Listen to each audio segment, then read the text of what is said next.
de ce mardi. On commence par les titres de l'actualité et le local avec 7800 salariés de plus l'an dernier en Languedoc-Roussillon. L'année 2010 se solde par la création de 7800 postes supplémentaires dans le secteur privé. C'est ce que révèlent les chiffres publiés par l'URSSAF du Languedoc-Roussillon ce mois-ci. Dans la région, l'emploi privé a donc augmenté de 1,3% pour atteindre 570 300 personnes. Cette croissance a été principalement tractée par l'intérim, dont les effectifs ont augmenté de 14,1% par rapport à l'an dernier. Autre secteur qui a amené l'emploi, celui des cafés, hôtels et restaurants, avec des effectifs en hausse de 3,5%. Le Languedoc-Roussillon est donc l'une des régions de France les plus créatrices d'emplois, avec Midi-Pyrénées. Un département fait mieux que les autres dans la région, l'Hérault. Enfin, les salaires ont augmenté en moyenne de 1,3% en 2010 dans la région. Ce pourcentage masque pourtant de grandes disparités, car la hausse moyenne a été de 2,2% dans l'industrie, 2,7% dans la construction, mais de seulement 1% dans le secteur tertiaire. Montpellier à la pointe contre le paludisme. Des médicaments dont la fonction initiale est de lutter contre le cancer peuvent également tuer le parasite à l'origine de la malaria. Selon les chercheurs de plusieurs pays européens, cette découverte pourrait permettre de mettre en œuvre de nouvelles stratégies pour lutter contre ce fléau. Le paludisme, dont c'était hier la journée mondiale, est la deuxième cause de mortalité par maladie infectieuse juste après le sida. Avec près d'1 million de morts par an, il tue un enfant toutes les 30 secondes et 90% des morts sont sur le continent africain. Le paludisme est une maladie qui se transmet par des piqûres de moustiques infestés. Parmi les nombreux laboratoires impliqués figurent les équipes montpelliéraines de Catherine Braun-Breton et d'Henri Vial du CNRS de Montpellier. Le CNRS a mis au point un nouveau type de médicament antipaludique administrable par voie orale. Une première formulation est déjà testée sur des volontaires au Burkina Faso.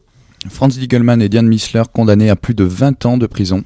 Dimanche, les assises de l'Hérault ont condamné Franz Diegelmann à 23 ans de réclusion criminelle pour avoir assassiné de 20 coups de couteau le mari de sa maîtresse à la sortie d'un club échangiste le 22 avril 2007 à la Grande Motte.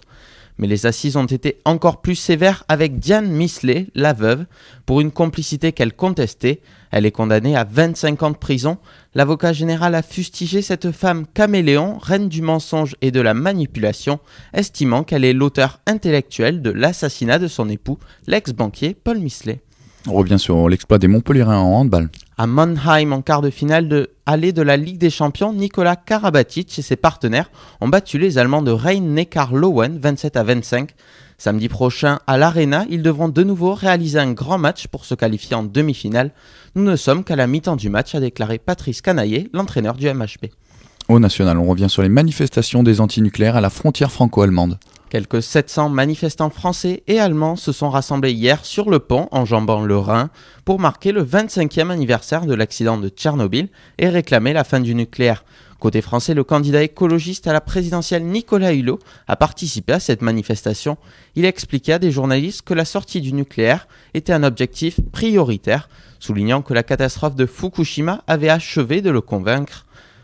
Les manifestants demandaient la fermeture immédiate de la centrale de Fessenheim, située à environ 90 km au sud de Strasbourg. Marine Le Pen largement en tête chez les ouvriers dans les intentions de vote. Selon un sondage, il sera en effet 36% à voter pour elle au premier tour. Il serait en revanche 17% pour Dominique Strauss-Kahn et 15% pour Nicolas Sarkozy. À noter que le score du PS reste à peu près identique selon la candidature. Les ouvriers représentent environ 15% du corps électoral, mais leur vote, hautement symbolique, est un marqueur important de la capacité d'un candidat à s'adresser aux classes populaires. En 2007, c'est l'actuel chef de l'État qui avait séduit avec 26% des voix. Jean-Marie Le Pen n'avait récolté que 16% des suffrages. Dans l'affaire de la tuerie de Nantes, l'homme reste introuvable malgré un mandat de recherche. Les recherches pour trouver Xavier Dupont de Ligonnès se poursuivent activement dans tout l'espace Schengen. Selon les derniers éléments de l'enquête, l'homme aurait été aperçu aux alentours de Nice. Mais les témoignages se multiplient et divergent. D'autres pistes indiquent par exemple que le suspect aurait été aperçu dans le Var ou qu'il pourrait déjà avoir fui dans d'autres pays. Plusieurs mobiles restent crédibles pour expliquer la tuerie de sa famille. La thèse d'une secte n'est toujours pas écartée par les enquêteurs, mais c'est vraisemblablement les difficultés financières de la famille qui expliquent ce drame. Jérôme Cahuzac donne 2 baffes à un jeune. Le député maire de Villeneuve-sur-Lot, le socialiste Jérôme Cahuzac, estime avoir eu une réaction adaptée et proportionnée en assénant 2 gifles à un jeune qu'il avait insulté et bousculé. Alerté vendredi par des incivilités dans les rues commerçantes de la ville, le président PS de la commission des finances de l'Assemblée nationale a estimé qu'il était de son devoir d'y aller pour remettre du bon ordre. Il a reconnu que c'était un geste violent, mais a estimé qu'il ne pouvait pas faire autrement. À l'international, en Syrie plus particulièrement, la révolte est réprimée dans le sang. Après les manifestations étouffées dans le sang dimanche après-midi dans le nord-ouest du pays, la répression meurtrière se poursuit dans le sud. À Deraa, des centaines de membres de forces de sécurité ont investi la ville pour endiguer la contestation.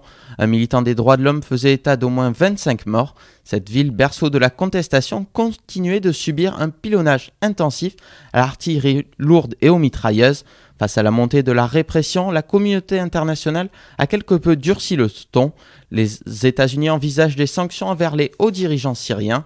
La Grande-Bretagne, la France et l'Allemagne font circuler au sein du Conseil de sécurité de l'ONU un projet de condamnation de la répression en Libye. Au total, au moins 361 morts ont péri depuis le début du mouvement. Oui, et puis ce matin, Euronews a affirmé que selon des sources, il y aurait plus d'une centaine de morts suite à la répression d'hier. Donc des révoltes en Syrie, en Libye. Cette fois-ci, le bureau de Kadhafi détruit par l'OTAN et les combats continuent à Misrata. 45 personnes ont été blessées, dont 15 grièvement dans le bombardement du bureau de Muammar Kadhafi. Pour les responsables libyens, il s'agit d'une tentative d'assassinat du colonel. La capitale libyenne est la cible depuis vendredi de raids intensifs de l'OTAN. Alors qu'à Misrata, dimanche, des combats intenses ont fait au moins 28 morts et une centaine de blessés. Hier, les rues de la ville étaient quasiment désertes et de nombreux bâtiments présentaient des impacts de balles et de roquettes. 2 soldats loyalistes blessés et capturés dimanche matin ont assuré que le moral des troupes pro-Kadhafi était au plus bas. 2 morts et des dizaines de blessés par balle au Yémen. 2 personnes ont été tuées par balle lundi au Yémen lors de manifestations contre le régime du président Ali Abdallah Saleh. Plusieurs personnes ont été blessées par balle dans d'autres villes où les forces gouvernementales sont intervenues pour disperser les manifestations. Des protestataires ont arraché des portraits du chef de l'État pour nettoyer les villes des photos du président qui trônent sur les grandes places et les édifices publics.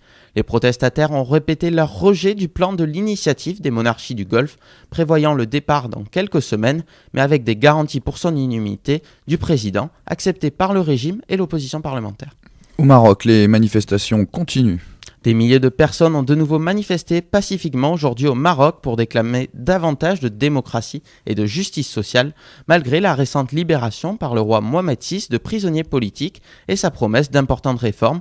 Aucun incident n'a été signalé. C'est la 3e fois que des manifestations importantes en faveur d'un changement politique se produisent au Maroc depuis le début de l'année.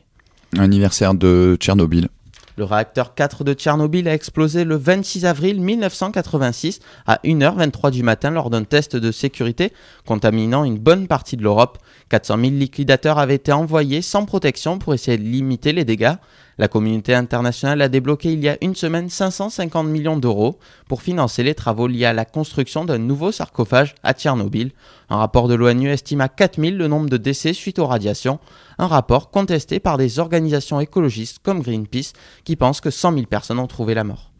Au Japon, TEPCO, qui gère la centrale de Fukushima, baisse les salaires. La compagnie d'électricité japonaise a annoncé lundi une baisse généralisée des salaires de son personnel pour réduire ses dépenses. Il s'agit pour elle de réussir à payer les indemnisations dues à la population de la région. Très critiqués pour leur gestion de la crise, les hauts dirigeants vont voir leur salaire divisé par 2. TEPCO avait déjà annoncé qu'il ne verserait pas de dividendes à ses actionnaires. TEPCO escompte ainsi faire une économie annuelle de 54 milliards de yens, soit 450 millions d'euros. Enfin, en Afghanistan, on a appris que 500 talibans s'étaient évadés de prison. Près de 500 détenus se sont évadés de la prison de Kandahar dans la nuit de dimanche à lundi par un tunnel long de 300 mètres.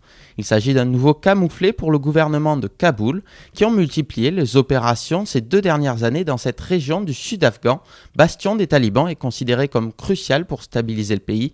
Seuls 26 évadés ont été repris et 2 ont été tués par les forces de sécurité. La prison de Kandahar avait déjà été le théâtre d'une spectaculaire évasion en 2008.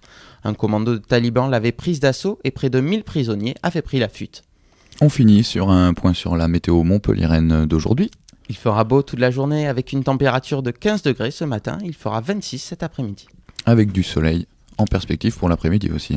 Oui, il fera beau. Ouais. On te retrouve pour le rappel des titres donc